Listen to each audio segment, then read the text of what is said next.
let's delve into the details, both practical and personal, with regards to the universities, because, now it's been a while since I've been actively involved with the university. It's really been since 2017. And, I now and then have this sense that maybe I'm exaggerating the catastrophe that the universities have become, because I was involved in it so deeply personally. So let me review for a minute what I see as the major problems. And maybe you could expand on that. I'd like to know as well what you experienced personally. Okay, so the first thing that happened to me, I would say around 2013 or so, was that I noticed that my graduate students, particularly the females, were starting to get nervous about lecturing about gender differences in personality. And that actually turned out to be a big problem for my lab, because I'm a personality psychologist, and one of the things we do is look at sex differences in personality.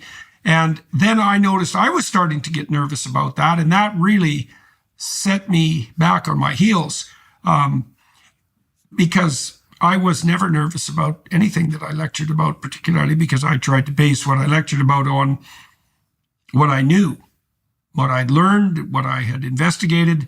It was pursuit of the truth as far as I was concerned. And I was apprenticed in a lab where truth mattered.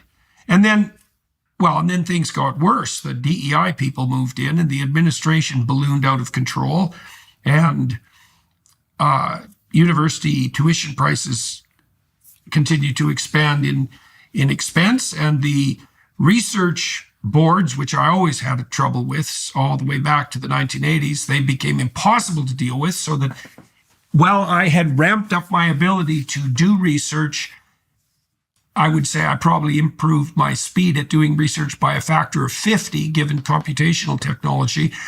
I was doing research more and more slowly because took forever to get through the research ethics boards, which had nothing to do with research ethics as far as I was concerned. And then there was the overwhelming tilt to the radical left. Okay, so that's my spiel. And so it became motivating, it'd be unmotivating to continue. So Tell me what your experience was as a professor, as a lecturer, and a researcher. Well, I think in many ways, Jordan, our stories are somewhat similar within higher education. If you look at the UK, the stat that I always remind people is back in the 1960s, for every one conservative academic, there were 3 academics on the left. Today, for every one conservative, classical, liberal academic, there are 10 academics on the left today. If you look at the rigorous surveys of how faculty has changed over the last half century or so. And so within that, what you've seen, as I'm sure many people in North America will also relate to, you've seen the rapid expansion of the university bureaucracy, the politicization of the university bureaucracy, which for an academic like me found its expression in having to do things like mandatory diversity statements, whereby every time I went for a research grant, every time I went for a job, I had to swear allegiance, essentially, to the diversity, equity and inclusion agenda. I had to decolonize my university reading list. But more than that, Jordan, to be frank, I was sick and tired of watching many of my colleagues, good people, Kathleen Stock, Noah Carl, Eric Kaufman, among others, being harassed, bullied, intimidated, and chased off campus because they were saying entirely legitimate, reasonable things that happened to violate this orthodoxy on campus. And I felt sorry for my students.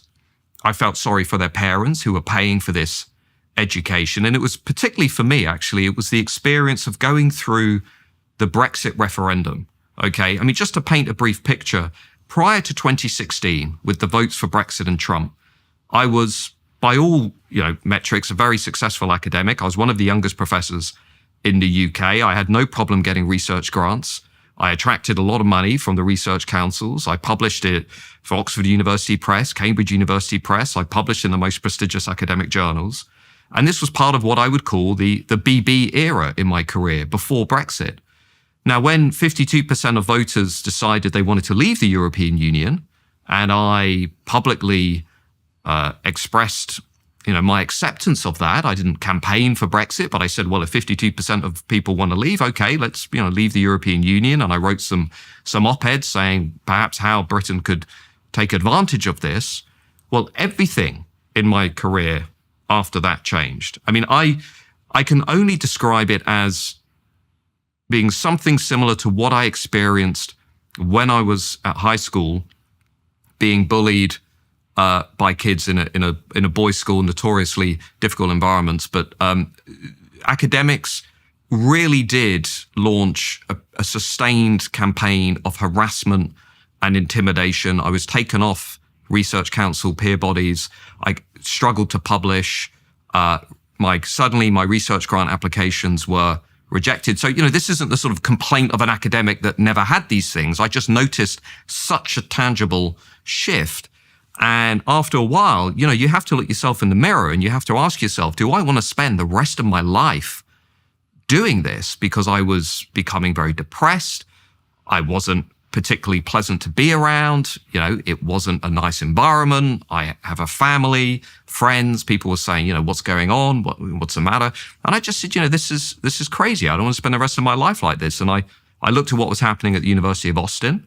I looked at what was happening at the University of Buckingham here in the UK. I looked at things like, you've got the Peterson Academy. I said, well, here are parallel structures, parallel institutions. Okay, so that's important. We should be supporting that.